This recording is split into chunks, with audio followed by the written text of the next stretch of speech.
Bonjour et bienvenue dans le podcast Au cœur du sens. Je suis Audrey, coach professionnel certifié et auteur. Et dans ce podcast, je te partage ce que la vie m'a appris, ce que j'ai compris, parfois dans la douleur, parfois avec le temps, mais toujours avec cette envie de donner du sens à ce que je traverse. Et pour cette semaine, j'avais envie de parler d'un sujet qui paraît simple, mais qui est pour moi, et qui est en réalité d'ailleurs un pilier de notre santé mentale, émotionnelle et même physiologique, et c'est le sommeil. On parle souvent du sommeil pour la fatigue, on parle souvent du sommeil pour la concentration, mais on parle beaucoup moins du sommeil pour le régulateur émotionnel que c'est. Autrement dit, en fait, si ton sommeil est perturbé, ton système émotionnel l'est aussi. Et franchement, si tu as déjà passé une nuit blanche, tu vois exactement de quoi je parle. Le lendemain, tu es plus irritable, tu prends les choses plus personnellement, tu réagis plus fort, tu es plus sensible au stress, et c'est pas dans ta tête que ça se passe, c'est biologique. Et c'est justement ce qu'on va voir aujourd'hui. Je voulais te dire en fait pourquoi le sommeil est un pilier de la régulation, ce qui se passe dans ton cerveau quand tu manques de sommeil, pourquoi ton système nerveux en dépend énormément. Et à la fin de l'épisode, je te donnerai plusieurs tips concrets pour améliorer ton sommeil et donc ta stabilité émotionnelle. Donc déjà, pourquoi est-ce que le sommeil est un pilier de régulation émotionnelle ? En fait, le sommeil, c'est un processus biologique fondamental. Pendant longtemps, on pensait que dormir servait surtout à récupérer physiquement. Mais les neurosciences, elles ont montré quelque chose de beaucoup plus profond. Le sommeil, il sert aussi à réguler nos émotions. Plusieurs travaux menés notamment par, il y a un neuroscientifique, Matthew Walker, et son équipe à l'université de Berkeley, ils ont montré que le sommeil joue un rôle direct dans l'équilibre émotionnel du cerveau. Une nuit de sommeil normale permet notamment de recalibrer nos réactions émotionnelles, de traiter les événements émotionnels vécus dans la journée, d'atténuer l'intensité émotionnelle des souvenirs. Certains chercheurs y parlent même d'un phénomène qu'ils appellent le overnight therapy. La thérapie de la nuit, en gros. Une sorte de thérapie naturelle du cerveau. En fait, pendant la nuit, ton cerveau, il continue de travailler. Il trie les informations, il classe les souvenirs et surtout, il digère émotionnellement ce que tu as vécu. Et ce qui se passe dans ton cerveau quand tu manques de sommeil, c'est là que ça devient vraiment intéressant. Il y a une étude qui a été menée en imagerie cérébrale. Tu sais, maintenant, ils font beaucoup d'études en mettant les gars dans un IRM. Donc, c'est super sympa. Dans une IRM, d'ailleurs. Donc, cette étude-là, elle a montré que le manque de sommeil augmente l'activité de l'amygdale. C'est la zone du cerveau qui est liée aux émotions et notamment à la peur et à la réactivité. Et dans cette étude, les chercheurs, ils ont observé que lorsque les participants étaient privés de sommeil, l'amygdale devenait 60% plus réactive, jusqu'à 60% plus réactive face aux stimuli émotionnels. Et c'est pas tout. Normalement, il y a une autre zone du cerveau qui s'appelle le cortex préfrontal qui agit comme un régulateur. C'est celui en fait qui permet de prendre du recul, de relativiser, de réfléchir avant de réagir. Et quand tu dors correctement, le cortex préfrontal en fait, il va venir calmer l'amygdale. Mais quand tu manques de sommeil, en fait, cette connexion elle se fragilise. Résultat, les émotions elles deviennent plus intenses, les réactions sont plus impulsives et donc la régulation émotionnelle devient plus difficile. En fait, autrement dit et plus simplement, c'est tu réagis plus et en plus tu régules moins. Et ça explique énormément de choses dans la vie quotidienne. Moi, je sais que le sommeil, c'est un pilier fondamental. Il faut que je dorme et en plus, moi, c'est avant minuit. Mes heures de sommeil avant minuit, je sais pas comment te dire, c'est vraiment un trésor pour moi. Et avec mon ado, c'est compliqué parce qu'elle le comprend pas. Mais moi, le sommeil, ça régule mon humeur. Il y a beaucoup d'autres choses qui régulent mon humeur, mais ça, c'est super important. Bref, on va arrêter de parler de moi.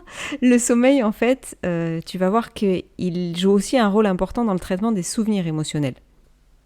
Dans les travaux de neurosciences, ils montrent que certaines phases du sommeil, et notamment le sommeil paradoxal, pendant cette phase-là, le cerveau il retravaille les expériences émotionnelles vécues dans la journée.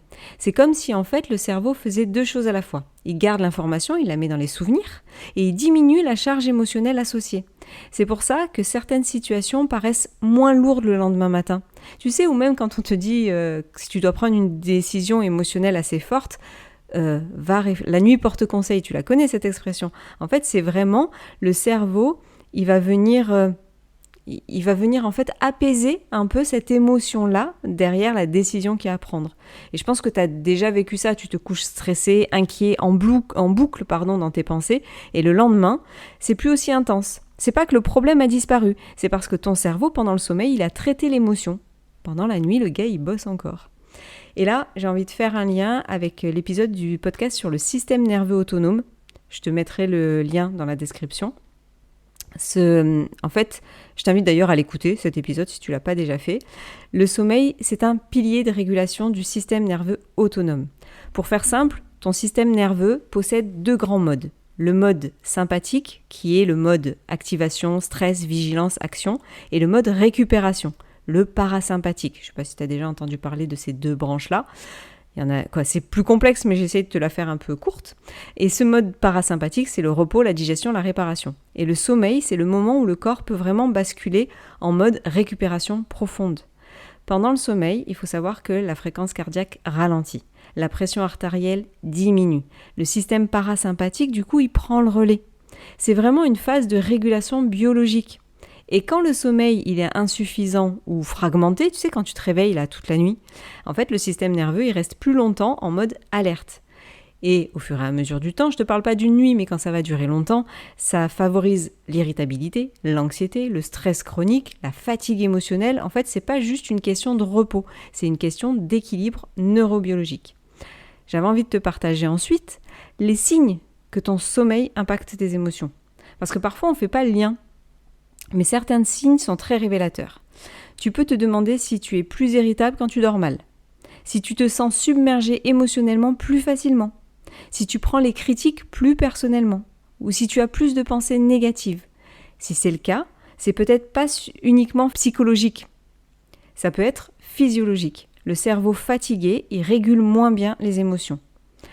Et comme, à mon habitude, j'aime bien te partager des tips pour améliorer ton sommeil et pour réguler du coup un peu ton système nerveux. Et vraiment, fais l'étude. Regarde-toi quand tu dors et quand tu dors pas. Parce que mon ado, elle a pas l'air de s'en rendre compte que le sommeil, c'est fondamental. Peut-être que c'est pas son cas à elle. Moi, voilà. Tout ce que je t'apporte dans ce podcast, c'est ce que j'ai pu creuser. J'ai essayé de trouver le sens du sommeil. Et pour moi, c'est ça. Donc, regarde pour toi. Donc, je termine par quelques tips qui sont simples mais efficaces. C'est pas du miracle, c'est des bases en fait biologiques.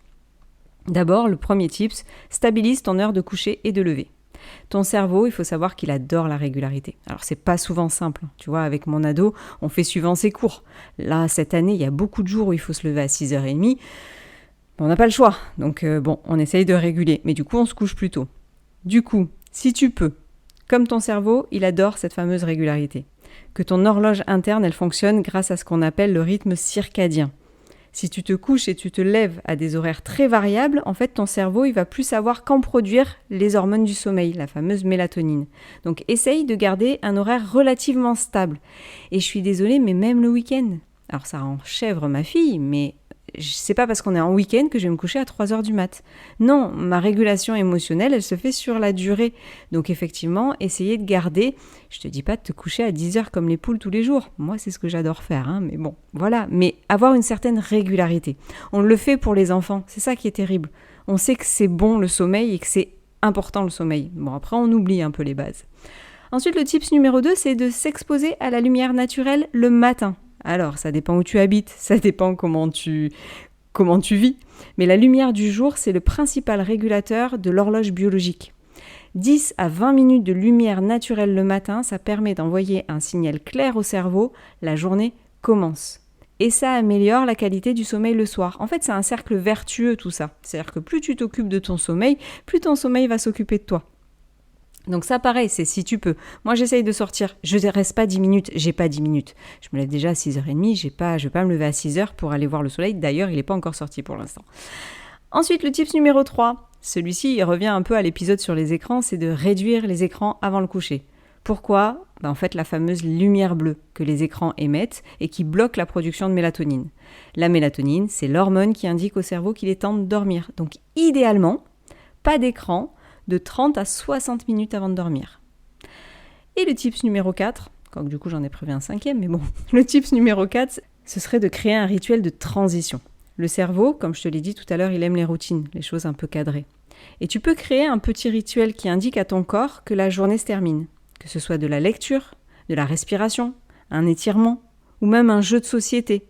C'est ce qu'on fait avec ma fille, on a le rituel, on va pour se coucher, on fait un jeu de société et après on dort. En fait, c'est une manière d'activer progressivement le système parasympathique à dire là ça y est, tu vas pouvoir te détendre, c'est le moment où tu vas dormir.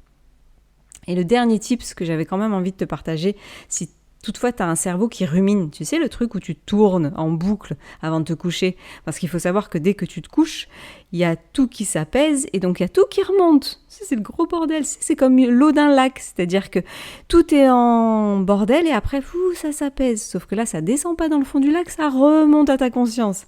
Et il y a un outil qui est assez simple parce que beaucoup de personnes dorment mal parce que ce mental-là, il continue de tourner. Et il y a un outil qui est l'écriture.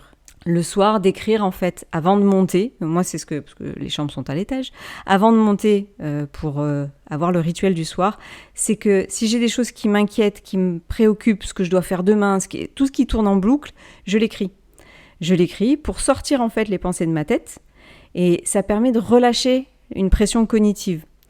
Souvent à ma fille, je lui dis, laisse un sac avec tous tes problèmes à l'entrée de ta chambre. Tu le récupères le lendemain. C'est pas être dans le déni, c'est simplement permettre à ton cerveau et à ton corps de se reposer.